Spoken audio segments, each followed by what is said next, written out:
Okay, in just a moment, I'll be sharing with you how to take great product photos with your cell phone. We are live here on Facebook, and I see that there are a couple of people have jumped on. So I'm going to go ahead and kick this off. So someone asked me earlier today about taking some product photos, and this person shared that their camera wasn't quite working the way they wanted it to, and the computer wasn't quite doing what they wanted it to. Hey, Brian Baker over there in Georgia. For those of you who live in the, I believe it's Adel area of Georgia, and you're looking for a great portrait or event photographer, be sure to look up my friend Brian Baker.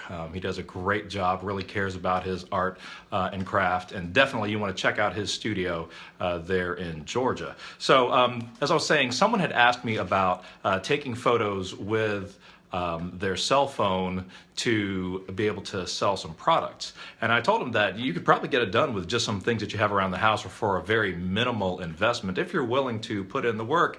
Hey, Dewey Wong, I see you there over in Tampa, and Francine and Wade Ivy, hey. Okay, so when you go to take photos with your cell phone, most of the time we just pull up our phone and just go to take shots, and that's great. Some of you have discovered the settings that are in there with your phone, and that's really where the magic happens. But you have to put together all the pieces. And so what I've got here is just a little bit of a how-to on improving your product photography with your phone, whether it's something that you make or it's something you're just trying to move out. I know that it's the new year. Lots of stuff has happened over Christmas. Primarily new things have come into the home, and you've got stuff that you just want to get rid of. Hey, Jonathan Montgomery, I see you there. Hey, go Gators, by the way. All right, okay. So when it comes down to it, there's always stuff that we can get rid of, whether you like Craiglist or eBay, or you've got a store on Etsy, or you use Facebook groups, or even things like Pinterest. What's up in Texas? The temperature is not up in Texas. It is cold over here, although I'm baking underneath these lights right now, so I don't really feel all that cold. Boo dogs, boo dogs. That's what I read there, Jonathan. Okay, so getting back to it.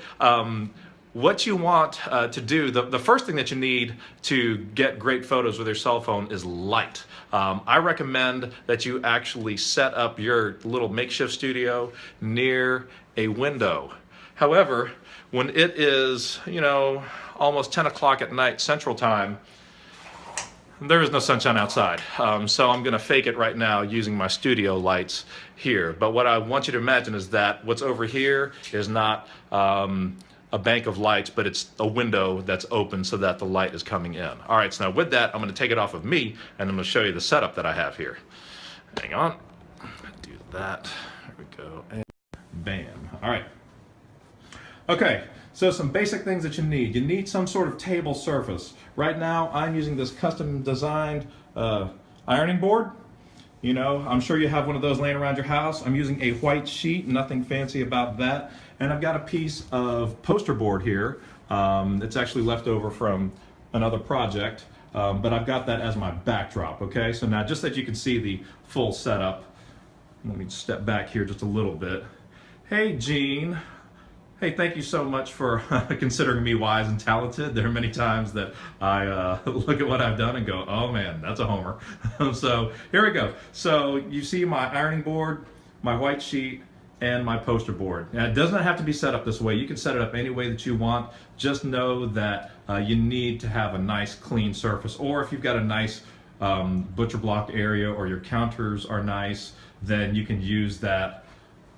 Yes, lighting is a great call for any photo shoot. Absolutely, Dewey. So over here, imagine this is your sunshine, all right? That would be the window. This is the window. This is the product stuff. So whether you use your table or you set this up in a chair or something, you want it to be near that light source so that your product, whatever it is that you're representing, is bathed in light. Now, I'm going to swing over here. And hey, Sherry Bell. Always good to see you online there.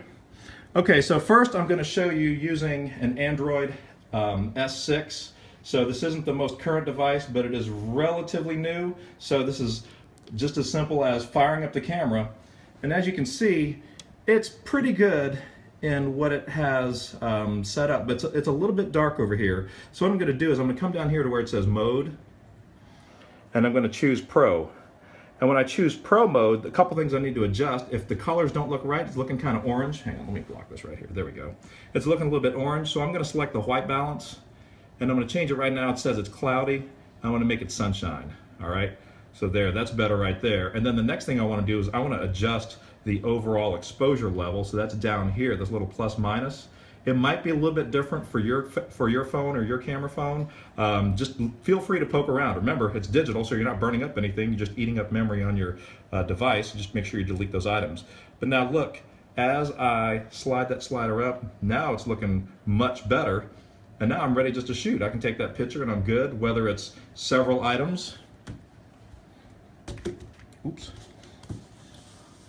or one item. And that says, I like to drink Big B coffee on days that end in Y. And yeah, that's pretty much true, okay? So you can set your exposure level for however much, or if it's too bright or too dark. The nice thing about using white is that when you get up a little bit higher, that the background starts to disappear, and it makes it more pleasing and more focused on your product. All right, so that's right there.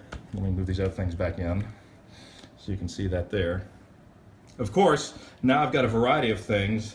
It's kind of hard to see here, but things are looking a little too overexposed here, so I might need to bring that down if you're doing something that involves several items.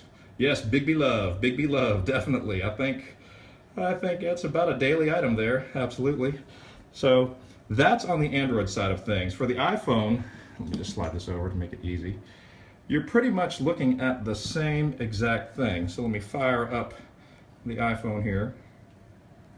Okay, so you see we've got this kind of the same situation going on where we've got our products, maybe it's not quite where we want it. So on the iPhone, it's just as simple as pushing and holding where you want the exposure to set, whether it's there or here or here. It also locks in the focus, but I'm going to choose the Big B cup right there.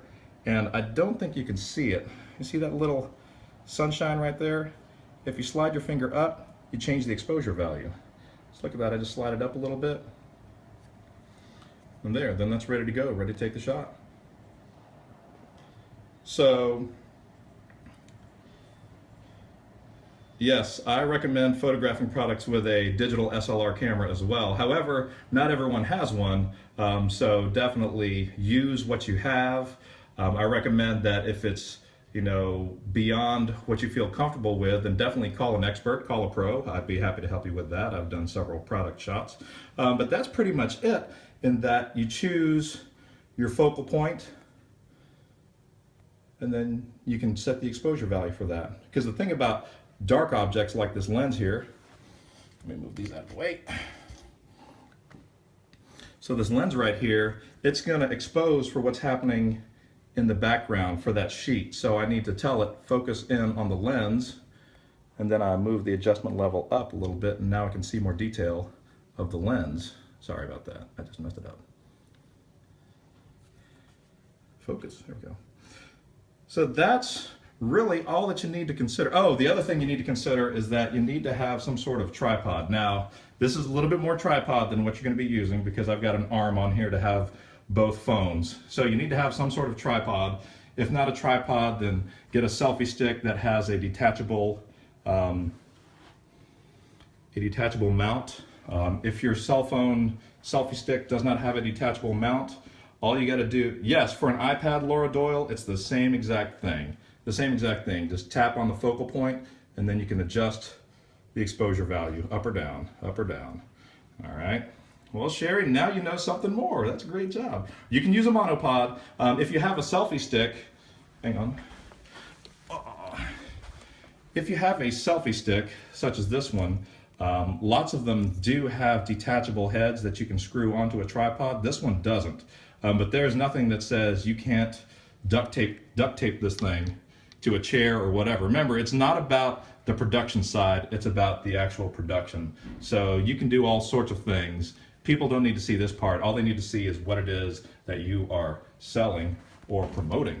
So with that, if you have any other photography questions, I would love to answer them for you, because you know what, I believe that the world is a better place when we all take more photos. And if you've got something to sell, if you've got a product that you're trying to move out on Craigslist or eBay or Etsy or Pinterest or any of those things, then definitely take your game up to the next level by setting up your table across from a window that's got a lot of light. All right, so thank you so much for tuning in, and be sure to send your questions or comments. Send me a message if you'd like to see me feature something else. You've got a question on how my cell phone works, and I'd be happy. So with that, Fred with Fred Shots Photography, looking forward to next time.